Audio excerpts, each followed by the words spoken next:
Times network ద్వారా గుర్తించబడ్డ India's #1 varicose veins hospital Avis ని సంప్రదించండి. తమ్ముడు అన్నే తరఫున అందరి తరఫున మాట్లాడు. ఇందాక రఘురామకృష్ణరాజు గారిని కలిసేసి ఇటు గచ్చిబౌలి నుంచి వస్తూ ఉండ కారులో, త్రిపుల్ గారిని కలిసి గచ్చిబౌలి నుంచి వస్తూ ఉండ కారు ఇటు తిరిగింది, కట్ చేస్తే ఇంకో కారు ఆడేది నా వెనక. కొంచెం ఇటు ఐటికి సిటీ ఇటు తిరగగానే ఇంకో కారు ఆడేది నా వెనక. మనం వచ్చింది ఒక కారులో కదా, ఇంకొక కారు ఎక్కడి నుంచి వచ్చిందని చూసా.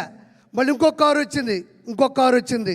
వీళ్ళెవరో మీకు తెలుసు అనుకుంటా, నా డైహార్డ్ ఫ్యాన్స్.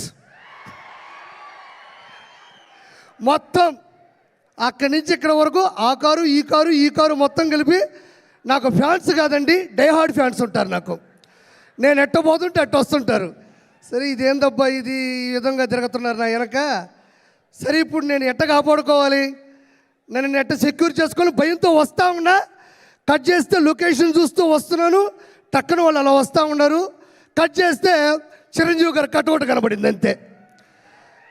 నిజంగా నాకు ఎంత ధైర్యం వచ్చిందంటే, వాళ్ళు ఎంతమంది వచ్చినా సరే ఒక్కసారిగా మెగా అభిమానులు తాలూకు ఆ బొమ్మ కనబడిందంటే ఒక్కోడికి దెమ్మ తిరుగుతుంది.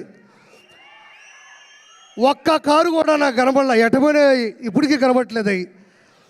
నేను చివరిగా చెప్పేది ఏంటంటే ఒక మాట, చిరంజీవి గారు ఇండస్ట్రీలో ఉన్న ఒక పులస అంటే ఆస్ట్రేలియా, న్యూజిలాండు, టాంజానియా దేశాల నుంచి ఖండాలు దాటి హిందూ మహాసముద్రం నుంచి బంగాళాఖాతంలోకి వచ్చి చివరిగా గోదావరి నీళ్ళకి ఎదురీది, గోదావరి నీళ్ళ యొక్క నదీ ప్రవాహానికి ఎదురీది.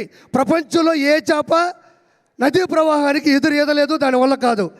ఒక్క పులస మాత్రమే ఎదురీది సంతాన ఉత్పత్తి కోసం గుడ్లు పెడుతుంది. As it is in industry, megastar Chiranjeevi గారు కూడా మొగల్తూరులో పుట్టి నెల్లూరులో పెరిగి యాక్టింగ్ నేర్చుకొని చెన్నైలో అవకాశాల కోసం తిరిగి హైదరాబాద్లో హిస్టరీని సృష్టించి, అంటే నదీ ప్రవాహానికి ఎదురీదే చేప పులస అయితే కష్టాల్ని, నష్టాల్ని, బాధ్యతల్ని, బాధల్ని ఏమాత్రం తల వంచకుండా, తల దించకుండా అదే ప్రవాహ వేగానికి ఎదురీదే ఏకైక జీవి చిరంజీవి. అంటే అన్ని చేపలు వేరు, పులస చేప వేరు, దానికోసం తెగ కొట్టుకుంటే అది రాజమండ్రి వాళ్ళకి ఎక్కువ తెలుసు. సో అలాంటి గొప్ప వ్యక్తి మా నెల్లూరులో చాలా రోజులు చదువుకున్నారు. పవన్ కళ్యాణ్ గారు సెంట్ జోసెఫ్ స్కూల్లో చదువుకున్నారు. వాళ్ళ సిస్టర్స్ మా దగ్గర చదువుకున్నారు. విఆర్ లా కాలేజీలో కూడా చదువుకున్నారు. చిరంజీవి గారు అత్యున్నత స్థాయికి వచ్చేంత వరకు కూడా నెల్లూరు ఆ మనిషి మధ్యలో వచ్చేస్తుంటుంది. అందుకు అత్యున్నత స్థాయికి వచ్చేంత వరకు కూడా నెల్లూరులో బస చేసినటువంటి చిరంజీవి గారికి ప్రపంచంలో ఉన్న ప్రతి వ్యక్తి ద్వారా ఆశీస్సులు అందాలని మనస్ఫూర్తి కోరుకుంటూ థ్యాంక్ యూ సో మచ్.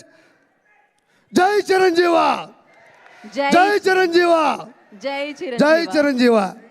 నువ్వు వచ్చి అభిమానంలో కూడా చేపను మర్చిపోలేవాడు. సుమన్ టీవీలో మీ పర్సనల్ అండ్ బిజినెస్ ప్రమోషన్స్ కోసం కింది నెంబర్కి కాంటాక్ట్ చేయండి.